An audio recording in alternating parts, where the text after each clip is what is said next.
Hello brother, I hope all are feeling well. जो भी जाओगे बढ़िया होंगे। और इस वीडियो में हम लोग देखेंगे बीटा जनरेशन के बारे में। आखिर बीटा जनरेशन क्या है और उनकी विशेषताएं क्या है। लगभग 2025 और 2039 के बीच जन्म लेने वाली जनरेशन बीटा तकनीक प्रेम जनरेशन अल्फा का अनुसरण करती है। हालांकि रेखाएं धुंधली है। बीटा का बचपन कृत्रिम बुद्धिमत्ता, आभासी वास्तविकता और सर्वव्यापी कनेक्टिविटी में प्रगति के साथ मेल खाता है। इससे यह प्रश्न उठता है कि प्रौद्योगिकी में यह निरंतर डुबाव किस प्रकार उनकी विशिष्ट विशेषताओं और सीखने की शैली को आकार देता है। एलेक जनरेशन बीटा की विशेषताओं पर गहनता से चर्चा करता है और ये पता लगाता है कि प्रौद्योगिकी शैक्षणिक प्राथमिकताओं किस प्रकार है। इन कारकों को समझकर शिक्षक और माता पिता सीखने के ऐसे माहौल का निर्माण कर सकते हैं जो बीटा को प्रभावी रूप से संलग्न करे और भविष्य के लिए तैयार करे। सीखने और विकास के मामले में बीटा जनरेशन कैसा होगा, देखते हैं।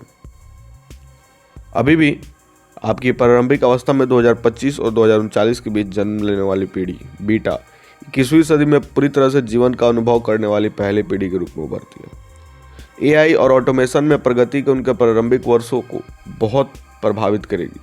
वे सोशल मीडिया पर खुद के एआई जनरेटेड सिमुलेशन के साथ बातचीत कर सकते हैं या ऑनलाइन बातचीत में स्वचालित प्रतिक्रियाओं को सहजता से उपयोग कर सकते हैं। प्रौद्योगिकी की दुनिया में गहरी पैठ के साथ जनरेशन बीटा तेजी से विकसित हो रहे हैं। जॉब मार्केट में प्रासंगिक बने रहने के लिए निरंतर सीखने और कौशल बढ़ाने की प्रबल इच्छा रखेगा। केवल समय ही बताएगा कि ये अनूठे अनुभव उनके मूल्य, दृष्टिकोणों और सामाजिक प्रभाव को कैसे आकार देंगे। जनरेशन बीटा में कई विशेषताएं हैं जो इसे मिलेनियल्स और बूमर्स से अलग करती है। वैश्विक परिप्रेक्ष्य की बात करें तो जनरेशन बीटा संभवतः विविधता, अंतर सांस्कृतिक सहयोग तथा परस्पर जुड़ी दुनिया के अनुकूल होने के लिए वैश्विक परिप्रेक्ष्य पर अपना ध्यान केंद्रित करता है। जनरेशन बीटा के पास कृत्रिम बुद्धिमत्ता, आभासी वास्तविकता, इंटरनेट ऑफ थिंग्स और उन्नत जैसी तकनीकों तक पहुंचने और उस पर निपुण होने में अधिक अवसर है। बढ़ती पर्यावरणीय चुनौतियों के महत्वपूर्ण प्रभाव से गुजरते हुए जनरेशन बीटा नैतिक उपभोग, स्थिरता और जलवायु के प्रति सचेत निर्णय लेने को अपनी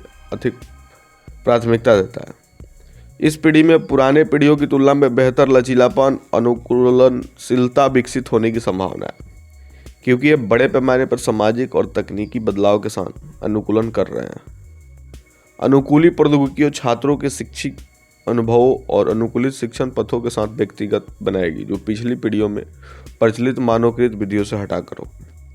बीटा पीढ़ी ऐसी दुनिया में परिपक्व है जो एआई और प्रौद्योगिकी से गहराई से जुड़ी है।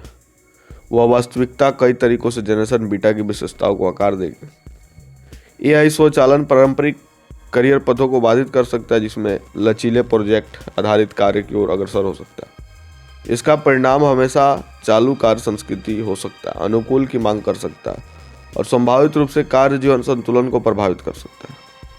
अंतररचनात्मक एआई द्वारा संचालित एआई द्वारा निर्मित सामग्री के संपर्क में बीटा रचनात्मक रूप से सोचेगा, डिजाइन, कहानी कहने और समस्या समाधान के लिए एआई उपकरणों का उपयोग करेगा। कल्पना करें कि व्यक्तिगत शिक्षण उपकरण व्यक्तिगत शिक्षण शैलियों के अनुकूल एआई संचालित शिक्षा का आकर्षक अनुभव तैयार करेंगे। बीटा पीढ़ी के 80% लोग ऑनलाइन सीखने में लगे हुए हैं, इसलिए वो एआई शिक्षा से व्यक्तिगत बनाएगा।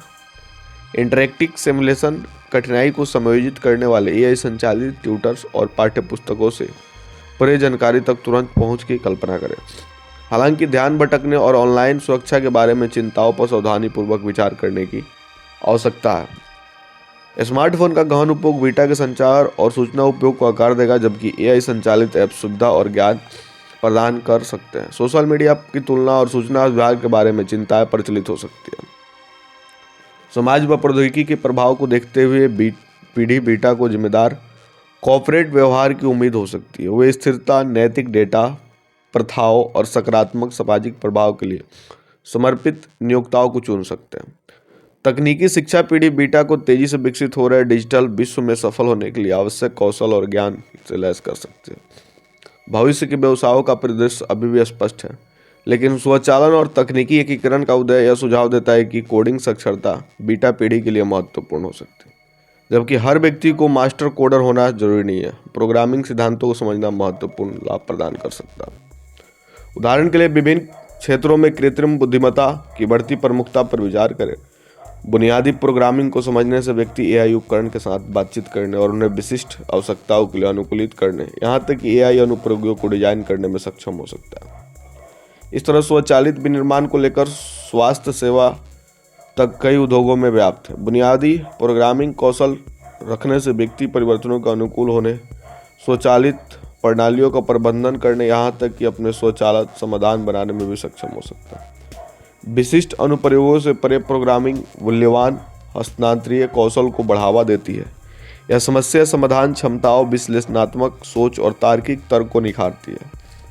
विभिन्न क्षेत्रों में सफलता की आधारशिला इसके अलावा प्रोग्रामिंग रचनात्मक और नवाचार को प्रोत्साहित करती है, जिससे व्यक्ति विचारों को मूर्त परिणामों में बदल देते हैं। हालांकि एक अलग जनरेशन बीटा को प्रभावित करना विवादास्पद है, लेकिन वर्तमान युवाओं और कंप्यूटर विज्ञान के निर्वाध प्रभाव को कम करके नहीं कहा जा सकता। यह प्रभाव विभिन्न पहलुओं में व्याप्त है जो उनके अनुभवों, दृष्टिकोणों और कौशल को गहराई से आकार देता है। एक प्रमुख क्षेत्र सूचना और संचार तक पहुंच गई है। Search engine, social media platform, online शिक्षण संस्थान कंप्यूटर विज्ञान से निकले, जो मौलिक रूप से पीढ़ी बीटा के ज्ञान के साथ बातचीत करने और कनेक्शन बनाने के तरीके को बदलते हैं। यह निरंतर ऑनलाइन इंटरेक्शन सूचना प्रवाह और सहयोग की एक अनूठी समझ को बढ़ावा देता है, जो अक्सर पिछली पीढ़ियों से बेहतर होता है। इसके अलावा वर्जर और गेमिंग में कंप्यूटर विज्ञान की भूमिका युवा दिमागों को काफ़ी प्रभावित करती है। इर्स्यू वर्चुअल दैनिक शिक्षक ऐप और वे पारंपरिक मीडिया का कैसे उपयोग करते हैं, इन सभी इस क्षेत्र में उत्पाद हैं। इंटरेक्टिव अनुभव, संज्ञानात्मक विकास, समस्या समाधान कौशल और वास्तविकता की उनकी धारणा को आकार देते हैं। संभावित रूप से निर्णय लेने के लेकर सामाजिक बातचीत तक सब कुछ प्रभावित करता है। हालांकि इस डिजिटल विसर्जन को पूर्ण परिणाम अभी भी सामने आ रहे हैं, लेकिन एक बात तो निश्चित है, कंप्यूटर विज्ञान न केवल बीटा पीढ़ी द्वारा उपयोग किए जाने वाले उपकरणों को आकार दे रहा है, बल्कि उनके सोचने, सीखने और उनके आसपास की दुनिया के साथ बातचीत करने के तरीकों को भी आकार दे रहा है। यद्यपि विशिष्ट बातें बताना कठिन है, लेकिन प्रमुख रुझान इस बात को संकेत करते हैं कि शिक्षा पीढ़ी बीटा की प्रतीक्षा कर रही है। व्यक्तिगत शिक्षा केंद्र में आती है और कठोर पाठ्यक्रम की जगह एआई संचालित प्लेटफॉर्म अपनाते हैं, जो व्यक्तिगत जरूरतों के हिसाब से ढल जाते हैं। कल्पना करें कि वर्चुअल ट्यूटर्स छात्रों को रुचि के हिसाब से पाठ्य व व्यवहार सिमुलेशन में समायोजित कर रहे हैं। स्वचालक द्वारा नए रूप से तैयार किए गए जॉब मार्केट में सहयोग और संचार में और अधिक महत्वपूर्ण हो जाता है। कक्षाएं, सक्रिय भागीदारी, परियोजना आधारित शिक्षा और वैश्विक कनेक्शन के माध्यम से इन कौशलों को बढ़ावा देती है और औपचारिक शिक्षा के रेखाएं धुंधली हो जाती है। गेमिफिकेशन, माइक्रो लोनिवेशन और वर्स्ट और आसानी से उपलब्ध ऑनलाइन संसाधन पारंपरिक शिक्षा के पूरक है। कल्पना करें कि छात्र इर्स्यू गेम के माध्यम से इतिहास सीख रहे हैं, छोटे छोटे ट्यूटोरियल के माध्यम से कोडिंग कर रहे हैं, या नागरिक विज्ञान पहल के माध्यम से विज्ञान सीख रहे हैं। अतः वे ध्यान रखने की आदत से हटाकर आलोचनात्मक सोच और समस्याएं समाधान पर केंद्रित हो जाती है। सूचना से भरपूर यह दुनिया विश्लेषण, मूल्यांकन और रचनात्मक रूप से समस्याओं को हल करने की क्षमता की मांग करती है। कल्पना कीजिए कि कक्षाएं बहुत सवाल जवाब और ज्ञान के वास्तविक दुनिया के अनुप्रयोग से गुलजार है। छात्र पर्यावरण संबंधी चुनौतियों से निपट रहे हैं, स्थानीय मुद्दों के समाधान का प्रस्ताव दे रहे हैं। हालांकि सटीक विवरण अभी भी अज्ञात है, लेकिन एक बात स्पष्ट है कि जनरेशन बीटा के लिए शिक्षा एक गतिशील और विकासशील यात्रा हो गई।